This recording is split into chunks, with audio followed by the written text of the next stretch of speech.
సత్యసాయి జిల్లా పెనుకొండ నియోజకవర్గం రొద్దం మండలం పరిధిలోని పెద్ద గువ్వలపల్లి గ్రామంలో రాష్ట్ర బీసీ మహిళా మంత్రి అండదండలతో 112 ఎకరాల అగ్రిగోల్డ్ భూముల్లో నీలగిరి చెట్లను సైతం తెలుగుదేశం పార్టీ నాయకులు అక్రమంగా పగలు నరికి రాత్రివేళ కర్ణాటకకు అక్రమంగా రవాణా చేసి సంపద దోచుకుంటున్న విషయం గమనించిన రాష్ట్ర మాజీ మంత్రి పెనుకొండ నియోజకవర్గం వైఎస్ఆర్ కాంగ్రెస్ పార్టీ ఇన్ఛార్జ్ ఉషా శ్రీచరణ్ వెంటనే పెద్ద గువ్వలపల్లి గ్రామంకు చేరుకొని ఆ సంఘటన స్థలాన్ని పరిశీలించి ఇలా ప్రభుత్వ భూములు అగ్రిగోల్డ్ భూముల్లో అక్రమంగా చెట్లు నరికివేసి కర్ణాటకకు రవాణా చేయడం సిగ్గుచేయడం తెలిపారు. ఈ విషయం గురించి అటవీ శాఖ అధికారులకు వినియోగించినా కూడా ఎటువంటి స్పందన లేకపోవడం బాధాకరమని వెంటనే ఈ చెట్లను నరికిస్తున్న వారిపై చట్టపరమైన చర్యలు తీసుకోవాలని ఈ సందర్భంగా వారు డిమాండ్ చేశారు.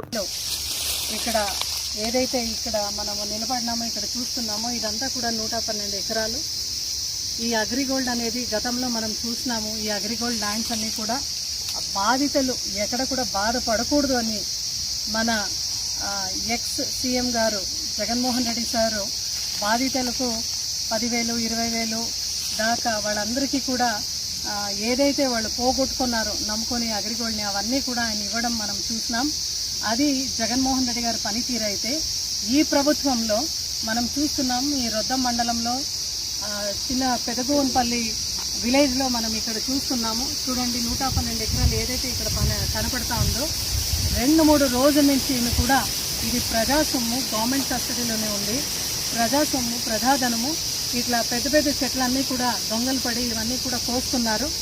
ఏ ఒక్క ఫారెస్ట్ ఆఫీసర్ని అడిగితే వాళ్ళు పర్మిషన్ ఇవ్వలేదంటున్నారు. డిస్ట్రిక్ట్ ఫారెస్ట్ ఆఫీసర్ డిఎఫ్ఓ గారు కూడా దీనిపైన ఖచ్చితంగా కఠినమైన చర్యలు తీసుకోవాలి.